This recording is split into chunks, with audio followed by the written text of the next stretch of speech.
And Singapore levels up its esports game with plans for a new national training centre and regional tie-ups as the Blast Dota Slam storms back into the indoor stadium.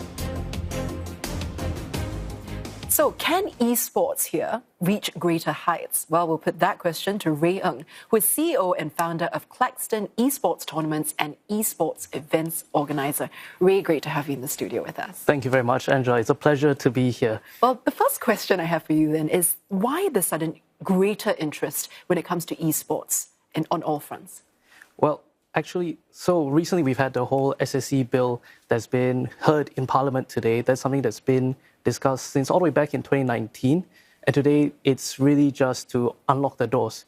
Why esports is being discussed more prevalently today is because of all the development from various different stakeholders to push forward the esports industry, gaming industry as we know it, in these two fields. We have nowadays so many people that have played or touched video games before.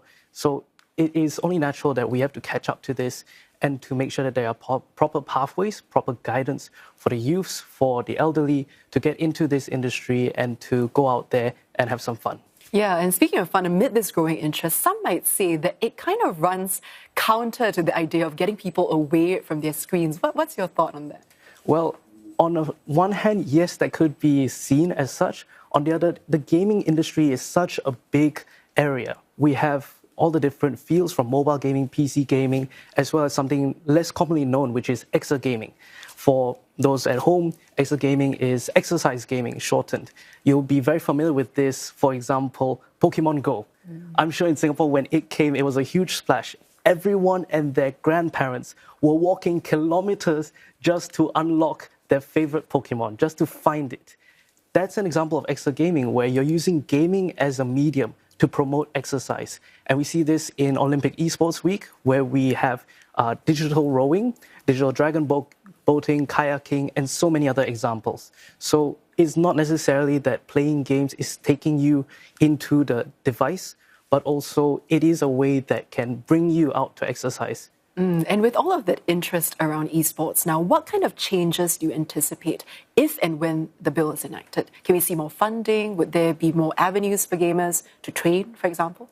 Yes, that is the hope. So for many, many years, gaming and esports has been seen as its own community initiative, where we have various stakeholders such as myself building up that pathway for gamers to get out there into the international stage. So now with this door being unlocked, what we're hoping to see is more guided pathway, a more holistic approach, proper training centers, as mentioned, more dedicated resources that are not profit-driven, but based on the success and the growth of these players, of these new students that are coming into this industry.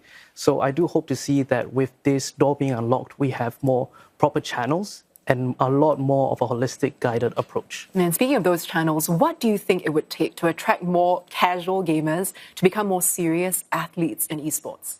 Serious athletes, I think that's not necessarily the case. So another thing to look at is that gaming isn't restricted to just being an athlete and being the best. We see many other stakeholders, for instance, nowadays becoming a content creator, becoming an influencer, a video editor, a photography, all these different avenues that are also part of the gaming industry. These are ways that people can go into and explore these other pathways besides just being an athlete.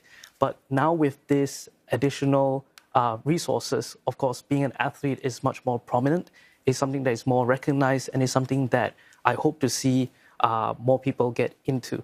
But of course, there is so many things to do here.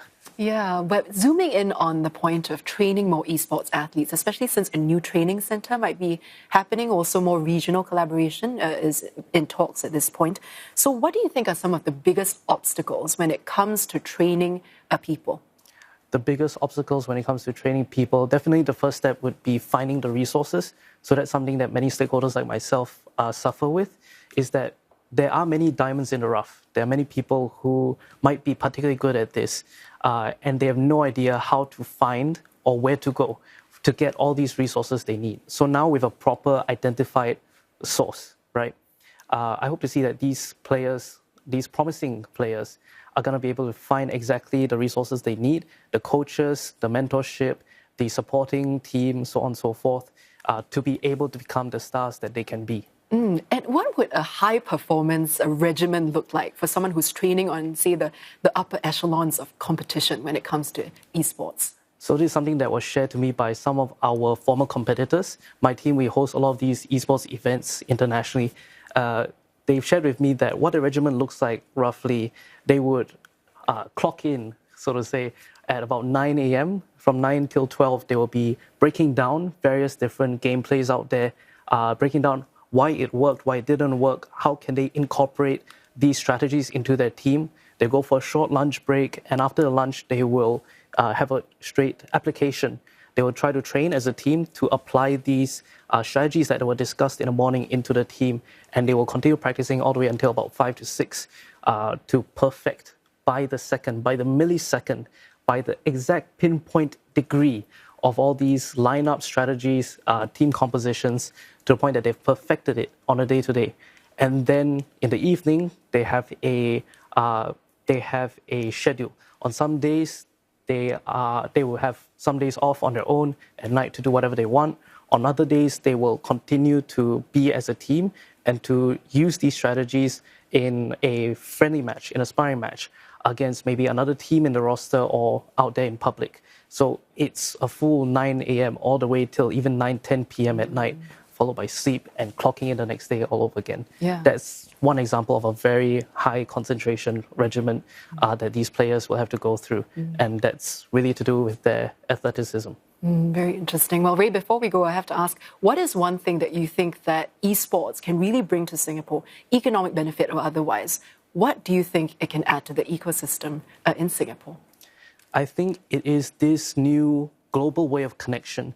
It's not just about, playing games, but esports has taken down the country barriers between players from every single region. Growing up, you would have friends that you meet at the playground. Now with the digital field, you will find friends, comrades from all sorts of countries, from all walks of life. And this diversity is something that I think will bring a lot of economic value, especially to those who facilitate this process. People like myself, organizers, we bring in community from all sorts of different countries together, and we connect them together. We have all sorts of influencers, content creators, product services, all of these different ways to bring in economic value into Singapore by understanding that esports has taken down the global walls that separates us. We're now part and parcel of the same industry, the same game, the same community. And that's the biggest impact I can see. Ray, thank you so much for sharing your insights with us. I've been speaking with Ray Ng, who is the CEO and founder of Claxon Esports Tournaments and Esports Event Organizers.